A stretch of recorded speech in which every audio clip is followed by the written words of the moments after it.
it's Janae Kness. Welcome back to Lectin Free Solutions. Today I have two simple recipes for you that are both made with walnuts. We're going to make some walnut butter and we're going to make some walnut flour rolls.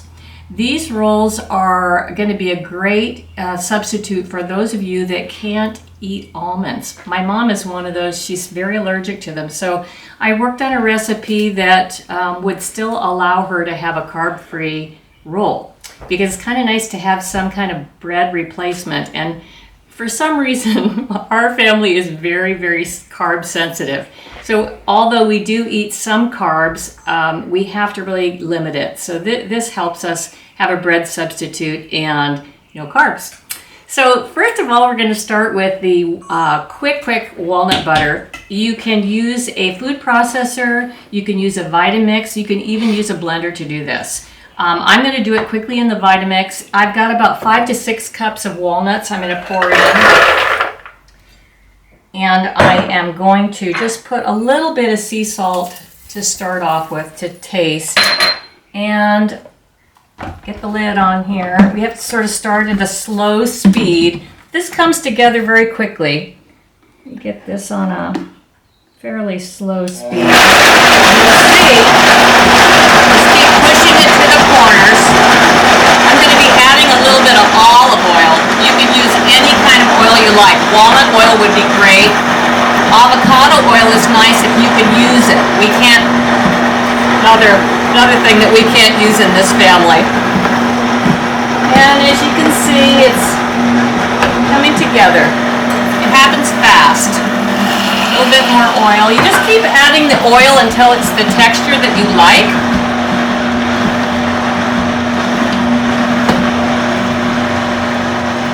Turn it up a tiny bit. Push it towards the middle. Add a little bit more olive oil.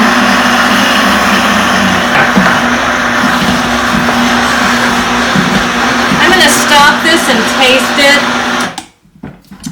See how much more salt that we need. Better to add a little bit at a time rather than getting it too salty.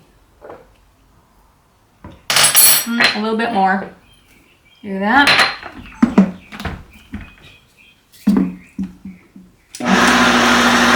And a little bit more oil. I have 6 cups of nuts in here, so it's going to take a little bit more than, of course, it does with 4. I think my food processor works better with 6. Some of them tell you to use 4, but I prefer the 6.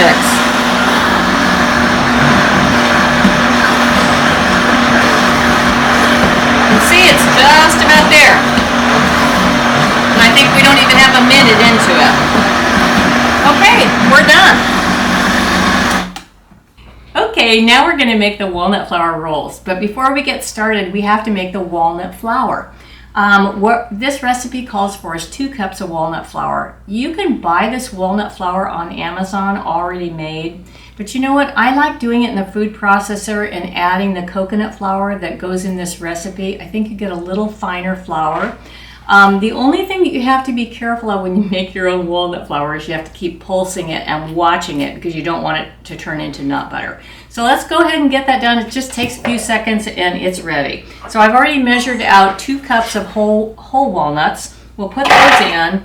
And I also have a half a cup of organic coconut flour. So I'm going to add that in. And we're going to start pulsing this to turn it into flour.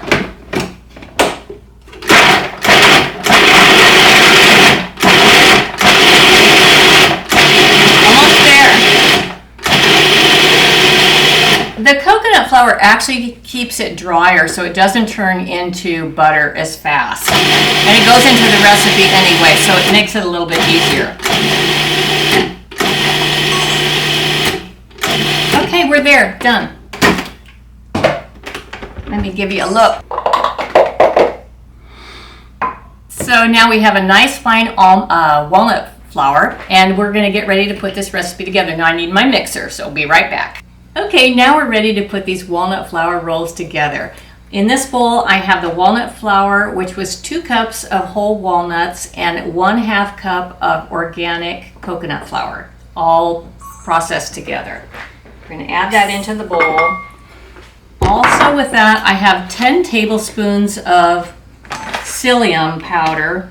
You know, last time I made the almond psyllium rolls for you, I told you that the Frontier brand was my favorite brand of psyllium powder, and actually lately I've had some issues with that being very gritty. So I bought this Anthony's psyllium husk powder this week, and it's very, very finely ground, and there's no grit to it at all. So it looks like I'm going to have to switch to this one, even though I've used Frontier for a very long time. So there's 10 tablespoons of that. Then we have 4 teaspoons of baking powder. So now we have all of those dry ingredients together. Whoops, let me get my bowl on here. And we're going to give those a quick mix together. Mix all the dry ingredients. Oh, you know what I forgot? Forgot my salt. I'm good at measuring this in my hand. A teaspoon of salt.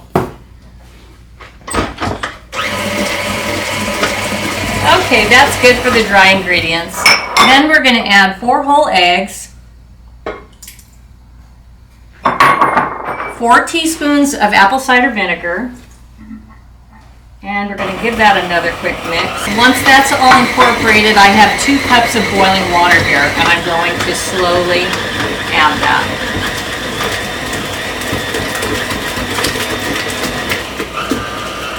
Turn it down a little bit. That's coming together. You want to beat it for about 2 minutes. That should be fine until it all incorporates. Now, if you want to, you can let this dough rest for about 15 minutes. I don't really see much difference. It's up to you. These rolls actually are a little bit, they're a little denser than the almond flour rolls, but they're still really good. And if you have sensitivity to almonds, it really gives you a nice alternative. Bring that all together.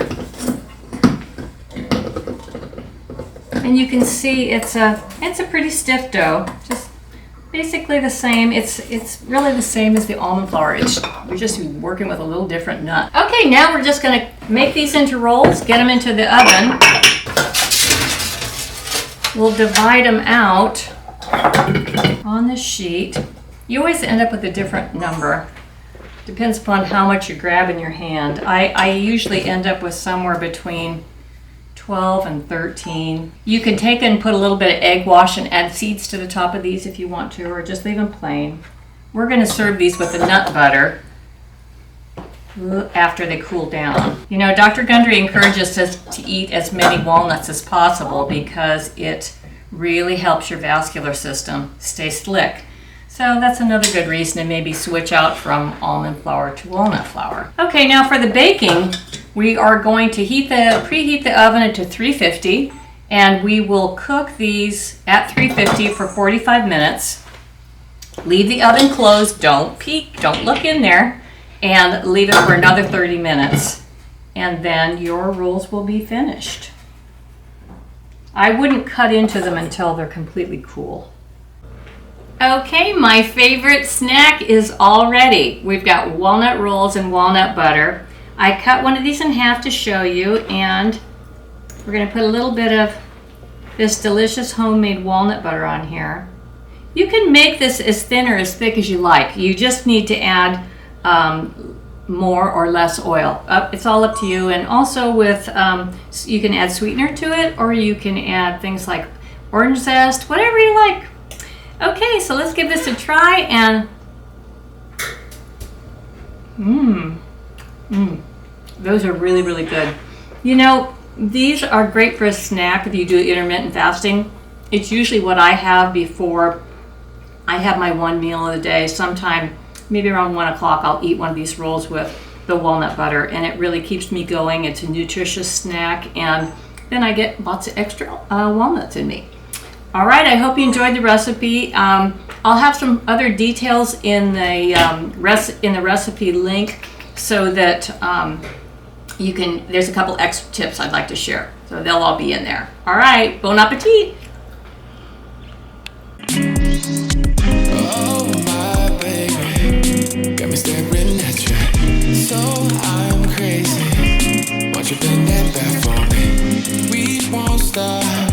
feet, boy.